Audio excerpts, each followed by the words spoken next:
Genesis chapter 30 verse 1 up to 23. At nang makita ni Raquel na hindi siya nagkakaanak kay Jacob, ay nainggit si Raquel sa kanyang kapatid at sinabi kay Jacob, "Bigyan mo ako ng anak, o kung hindi ay mamamatay ako."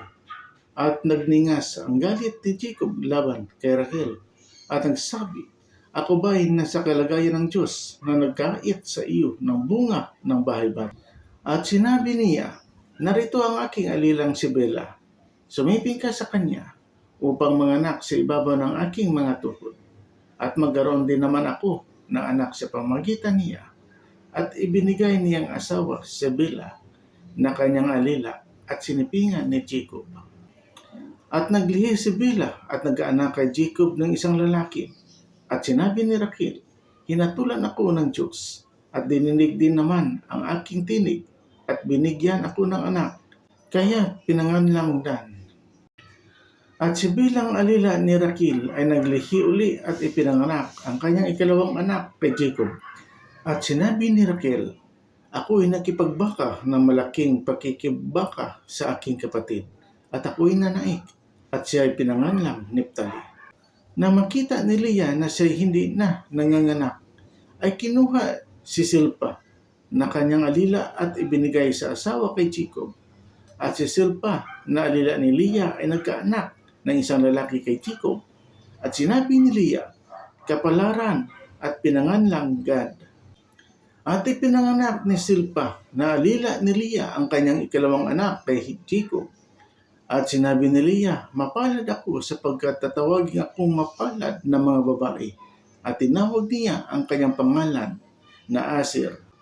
At yumaon si Ruben ng panahon ng paggapas ng trigo at nakasumpong ng mga mandraguras sa bukid at dinala sa kanyang inang kay Leah na magagayoy. Sinabi ni Raquel kay Leah, "Ipinamamanhik ko sa iyo na bigyan mo ako ng mga mandraguras ng iyong anak." At kanyang sinabi, "Kakaunti pa bang bagay na iyong kinuha ang aking asawa? At ibig mo pa rin kunin ang mga mandraguras ng aking anak?"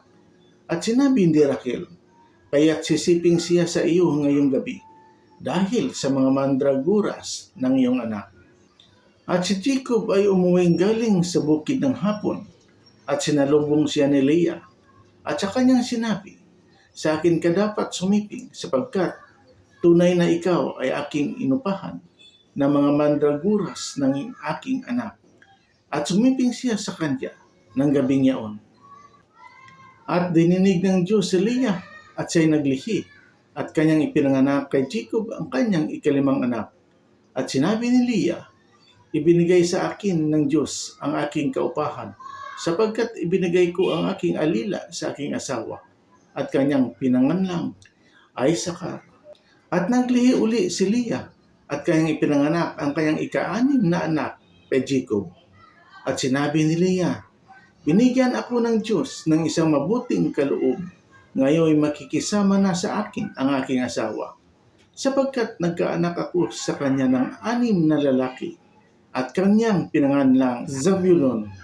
At pagkatapos ay nanganak siya ng babae at kanyang pinanganlang Dina. At nalaala ng Diyos si Raquel at dininig ng Diyos at binuksan ang kanyang bahay-bata. At siya'y naglihi at nanganak ng lalaki. At kanyang sinabi, "Inalis ng Diyos sa akin ang kakutsaan ko. Amen, Lord."